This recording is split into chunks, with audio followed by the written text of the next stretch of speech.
Hello and welcome to I-24 News Sports Weekend Edition with some of the best stories we had in our magazine this past week. We begin with a crazy story coming from Antarctica, crossing the frozen continent by foot. Carrying all your equipment on you sounds insane. Well, some people are crazy enough to do it. Liz Barnbaum and Michael Friedman bring us their story.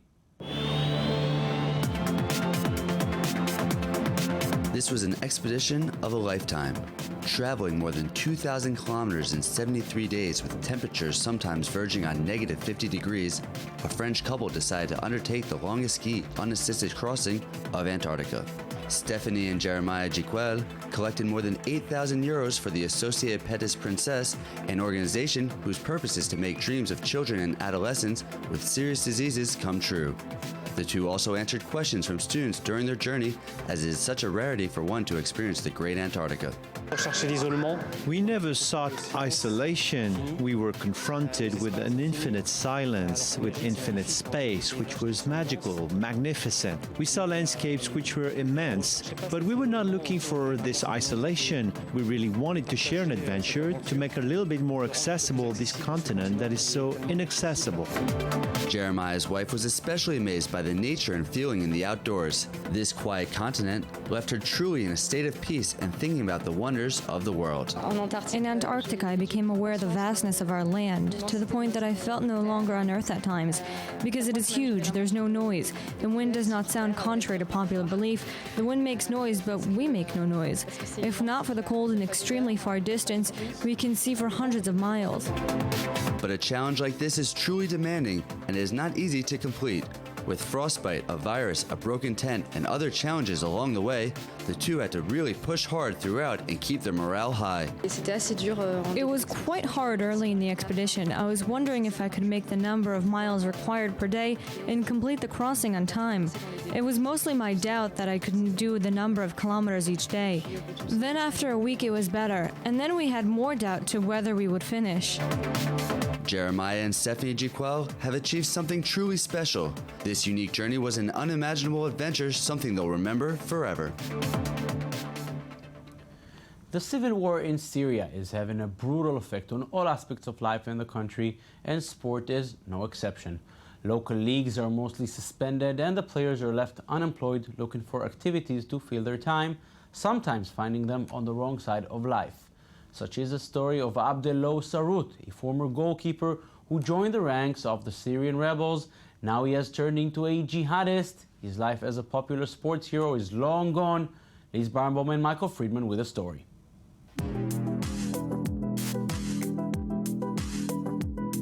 At age 19, Abdello Sarut was a simple Syrian goalkeeper with a nice sports career. His fame made him an icon of the Syrian Revolution when he decided to join the ranks of the anti-Bashar al-Assad rebels in March of 2011. By using songs, the young leader held peaceful demonstrations every Friday. But in 2013, his fight took a radical turn when the Free Syrian Army opposed the Islamic State in Syria. If we wanted the Islamic State, it would be an Islamic State here in Syria, which is founded by the Syrians. We are against bringing the Islamic State to Syria and Iraq to become a state where the activists may behave as they please. Sarut then joined the terrorist organization and left the Syrian rebels, and Homs was about to surrender. On behalf of the people of Homs, we ask members of the Syrian National Coalition at the headquarters of the Free Syrian Army. The Gulf Cooperation Council countries will provide fighters on the front of Homs and throughout Syria, and to give sophisticated weapons to repel aggression of the Assad regime. In May 2014, the former sports star was humbled by the 2000 agreement between the Syrian rebels in besieged Homs and the troops of the regime. He joined Al-Qaeda and the Islamic State, or ISIS, an organization whose misdeeds go beyond the borders of Syria today. Daesh, as it is commonly known in the Arab world, is not simply a Syrian problem. It's not an Iraqi problem. Daesh is a global problem, and it demands a coordinated, comprehensive, and enduring global response. Radicalization that makes him a true warlord. Hurt many times, he announced on social media that he wants to die a martyr. Those remarks are in line with the principles of ISIS. In a few years, we have gone from a startup terrorist who controlled a small area of Mosul with a few thousand soldiers to an organization that now controls a territory half of France, with an income which is in hundreds of millions of dollars, and also with an army of 40,000 men, a true private army that is capable of waging war against other armies. On Sarut's Facebook page, there are many images of dead children and civilians. The man once earmarked for sporting glory now aspires to be a jihadist. When we mention sumo, we think only of men on the ring, but it's not always like that. It is still a very masculine sport, and yet more and more women are now joining in, but their fight is not only against their opponents, but also a fight for recognition. Sumo, a cornerstone of Japanese culture. Sayaka Matsuo is one of a handful of women practicing the ancient sport, normally associated with men. Daughter of a professional wrestler, she first entered the ring aged 5. Now it's her passion. The initial collision is the hardest thing. It hurts, and it's easy to injure yourself. But if you don't practice, you can't become strong. It's the exercise I have the hardest time with. Linked to the Shinto religion, the history of sumo wrestling stretches back some 2,000 years. Tradition, though, forbids women from setting foot on the sacred ground of the Kokugikan Arena in Tokyo, where official competitions take place. But since 1997, female wrestlers have been allowed to take part in amateur bouts. There are even calls for women's sumo, along with the male version, to become an Olympic sport, though there is little chance this could happen in time for the Tokyo Games in 2020. When you think of sumo, you think of a sport reserved for fat men. We need to change this and show the world that women can also take part and appreciate the sport, and we will have more participating.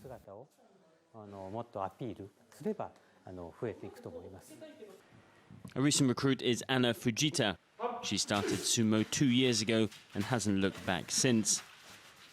She competes in the under 65 kilos category and dreams of changing perceptions and one day wrestling at Kokugikan. My principal challenge was to integrate myself and practice sumo with a group of men. It is still hard to erase the differences between the sexes, but it is the only thing to do. We need to alter the mindset in Japan. Despite recent progress, boys still outnumber girls by 300 or so to 1 in junior sumo competitions, signalling that the fight for women's recognition in the ring is far from won. The NBA will take a short break this weekend for the traditional All-Star Weekend, this time in the Big Apple, New York City. The big names in the league will be there. For some, it's the first time here. Some others were already in the All-Star back in the 20th century. And there's so much to look for. Michael Friedman gets us ready. The All-Star Weekend is coming up, and some of the big names are going to play in the Big Apple on Sunday. The 64th edition will be hosted by both the New York teams, the New York Knicks and the Brooklyn Nets. Many of the superstars will be back again at the All-Star Weekend, including LeBron James,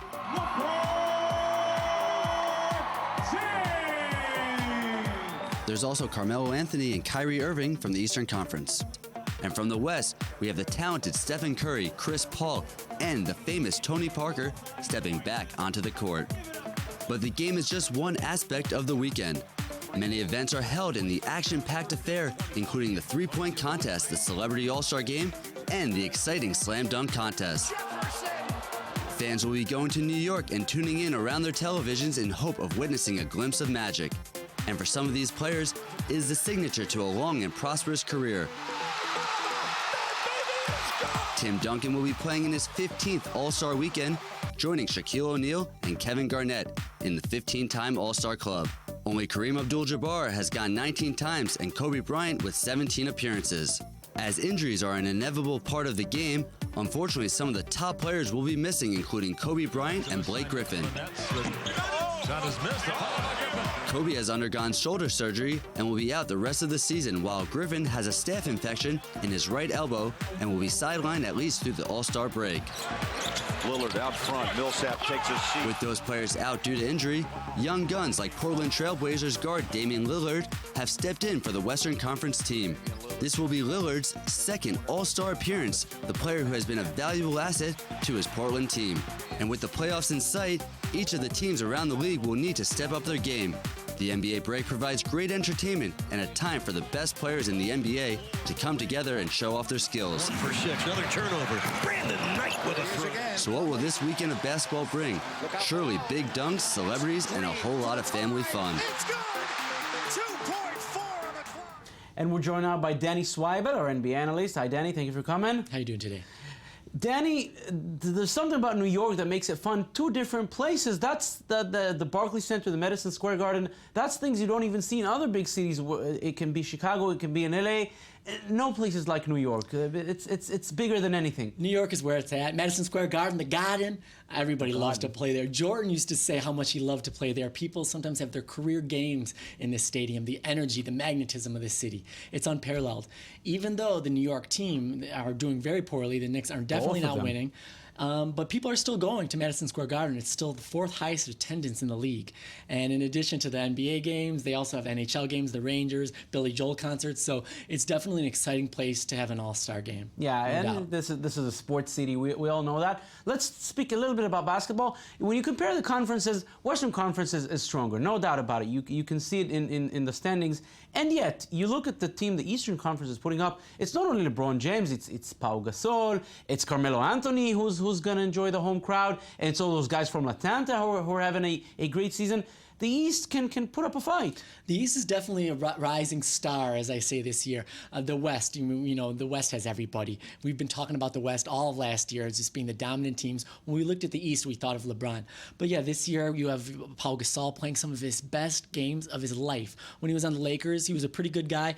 Came to the Bulls, they never thought that he would reach this level again. And he's getting double-doubles almost every night, it seems. But yeah, I mean, this rundown, Pau Gasol, LeBron James, Carmelo Anthony, John Wall, these guys are really stepping up, and they are going to give all the stars that we always talk about on the West something to fight out. Now, let's speak about the coaches. Steve Kerr coming from Golden State, Mike Budenholzer coming from the Hawks. If you would have asked anybody at the beginning of the season who would be the coaches at the All-Star, I think these would be two of the last you would mention. And hey, they're here. They're worth it. Oh gosh, and these teams, I mean, the places these teams are going. Golden State has been the dominant team all year. The Splash Brothers are doing things just beautifully every game, game in, game out. The way they are just flawlessly. And one of the Splash Brothers, Klay Thompson, actually stepping out of the shadows of Steph Curry and having that 37-point quarter. We're not talking in a game. We're talking that third quarter where he hit everyone. That was insane. That was insane. So these coaches are definitely stepping up. And Atlanta has 4 All-Stars, which is tying an NBA record. So really, both of these teams are coming out. Held by the Celtics, I have to say. Yes, of course. I'm sorry, I have to say. I was wondering if you were going to call me out on that. You got it. And right now, Atlanta's playing really top of their game. And they actually beat the Golden State in a matchup last week. So that perhaps could be the rivalry that we will see later. A bit out of the All-Star, you think that could be an NBA final? You know, come on. I mean, who else would you think could come up? I mean, obviously, yes, we have Cleveland. But the thing is, on the West, Golden State is playing top of their game. The Clippers, now that they lost Blake Griffin, who knows if they're going to be able to rival what they've done last year. The Rockets are stepping up. I don't know who can step up. I mean, all the standings change day by day. True. But the thing is, Atlanta, Golden State right now are looking like dominant teams. Now, let's speak of someone who's coming in for the 15th time. Tim Duncan. Now, he's coming for the 15th. He was here in 1998. Bill Clinton was president back then. And now he's coming in as a champion, as an integral part of a champion team. We mentioned him alongside Kareem Abdul-Jabbar, Kobe Bryant. That's how big he is. Did anybody think he was still going to be playing and still being in rare top form? President Obama called him old. Oh, by the way, I know his coach Popovich actually went on record saying, I believe yesterday, that he was actually going to pick somebody else in the draft. So I'm sure he's really glad he ended up going with Duncan. Guy, year in, year out, is dominant, as the Spurs are. Every year, people rule out the Spurs as being a team that can make it. Even though they're not the top of the Western standings, they're definitely a team that rises up, and they play great in playoff time. And now let's mention those who are not here. First and foremost, Kobe Bryant, for the second year coming. Okay, I exposed myself. I'm a Celtics fan. I think Kobe Bryant deserves one more year to come back and be in the playoffs in the All-Star. He deserves it, and we deserve it. He definitely does. You know, I would love to just, focus only on my Bulls and Jimmy Butler and Pau Gasol, but it really hurts me that we aren't talking about Kobe Bryant playing. Again, he is taught all these young guys how it's done. Just like Michael Jordan and some of the greats taught him. So it's really a shame that he's not here this year. But again, as we talked before, you can never rule out Kobe Bryant. He has a heart of a champion. He's won, he's proven, and he got third on the all-time scoring list. This guy probably will be back, and he'll make an all-star appearance before this. Yeah, I think he should. I hope he'll be back. I hope he'll be back healthy next year. Danny Swibel, thank you very much. Thank you. And that's it for this Weekend Edition. Don't forget you can watch this and every other show on our website at i24news.tv, also on Facebook and on Twitter. Thank you for watching and enjoy the rest of your weekend. Bye-bye.